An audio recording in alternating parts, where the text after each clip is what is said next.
The final one is that one. And I'll tell you how to break out of it.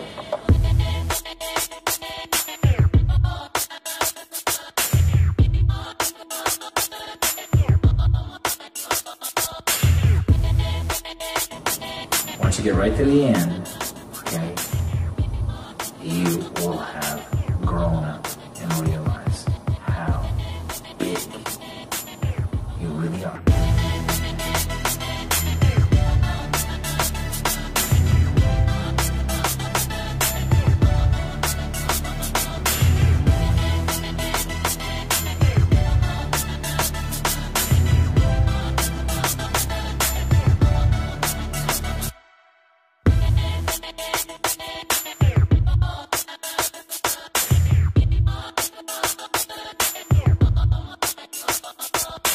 It's a commonly held misconception that the Earth is a spherical object that revolves around the Sun. But the fact is, of course, that the Earth is a circular dish surrounded by a barrier of ice. In 1543, the Polish astronomer Copernicus suggested the bizarre notion that the Earth is a round ball that circles the Sun.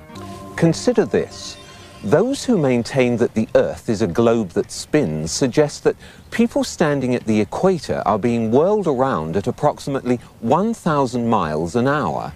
They further maintain that the Earth is spinning around the Sun at a speed of 67,000 miles per hour, and that our Sun is supposedly racing around the center of our galaxy at some 600,000 miles per hour. And yet, you and I both know that on many days it's possible to stand outside without a single hair being messed up by the breeze. If you search the internet, and especially YouTube, you'll find plenty of videos like this, claiming that it shows the Earth rotating. But as I'm going to show, there are in reality no videos anywhere actually showing a rotating or moving Earth. No real video anywhere. So let's start with this video, that is often cited as video proof that the Earth rotates. Well, is this video real? And does it show that the Earth rotates? Well, it's kind of yes and no. The images of the Earth are real, but the rotating of the Earth is an illusion.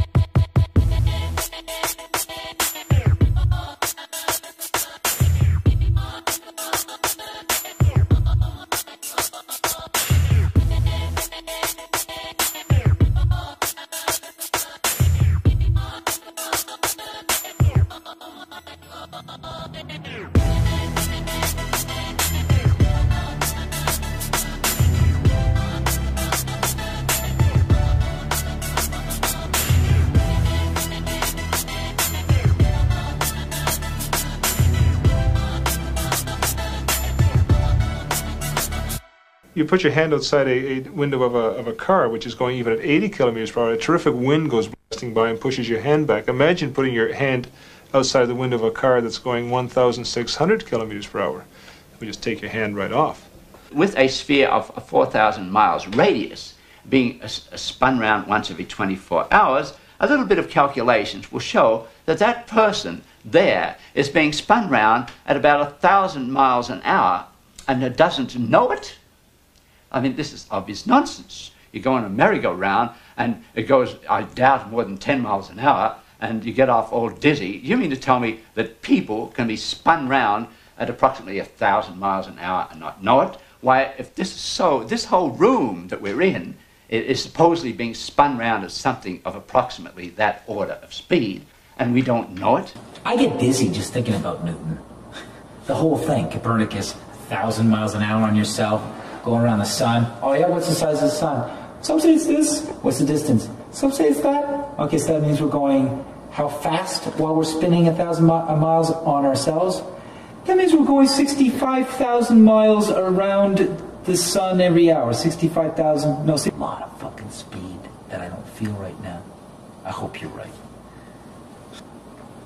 It'll be the last thumbprints of what the plan was that you didn't get, and then you kill the messenger because you can't stand the humiliation the message gives you.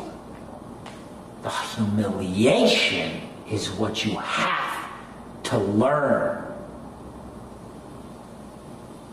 That's what you have to understand here and look at.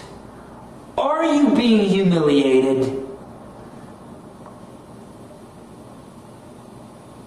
Has there been purposely a limit imposed on your perception?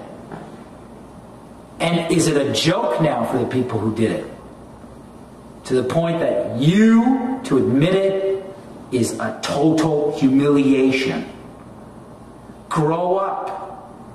That is the total growing up. But it's only in realizing the total humiliation of you and your children and of everyone that taught you and how you fell for it and everyone before for thousands, if not the last for sure 500 years since this whole circus of math and pictures started. This is an imperialism of your mind, your mind's eye, and disconnecting your senses from sensing, and then catapulting you, fast food, into a false conscious convergence of fake unity. Total control masquerading as good intention. And isn't the road paved with tons of those, huh? The final one is that one. And I'll tell you how to break out of it. You don't see a curve when you're on a fucking sphere.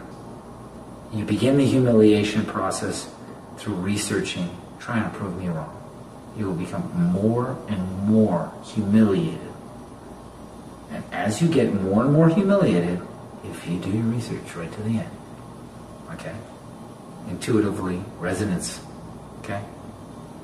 Once you get right to the end, okay, you will have grown up and realized how big you really are, how huge and articulate and ready to do it, to learn it, to put every other trapping of vanity aside. Work at developing your senses into talents of auto-creative independence so that you can make harmony structures, not equality structures, harmony structures, not counterfeit, convergence, mass biochipping, convergence, consumption, festivity, nonsense, worldwide peace, because we're sick of the wars that the same people who are chipping us put us on. You know, this humiliation process can't be faked. It can't be a metaphor, because it isn't. If there was somebody who wanted to be a ball more than anybody else, it was me. And you know why? Because the more and more I started realizing that everything was just sort of a hole plugged with an equation here, a photo there. Want to finish your equation. Photo? Photo here, an equation there. Photo always from the same source. Or drawing. Painting. You know, pictures of the week, the timing, you know, like, hey, we're here now in space, and look what we did lately, and just sort of cultivate, you know, maintenance, cultivate, right? Cult. And this is an astrotheological cult, but deeper than anybody who's ever talked about that subject would really want to admit. Brainwashing. Seeing things that aren't there. This one even has fake stars added to the background. What I take away from these animations is that the animators can make the Earth appear to be rotating very fast or very slowly, or even stationary if they wanted to. My goodness, if they wanted to, they could probably put fairies in the background and make those rotate around the Earth.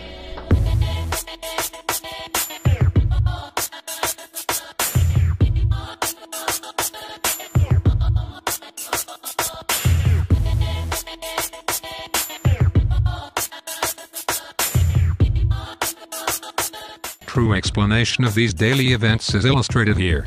For simplicity, again consider 2 points on the equator separated by 12 hours, A and B, and assume the sun to be over the equator, as it is at the equinoxes. What is shown is a surface of rays coming from the sun which arrive tangential to the Earth's surface. All rays lying within this surface will strike the Earth and illuminate it.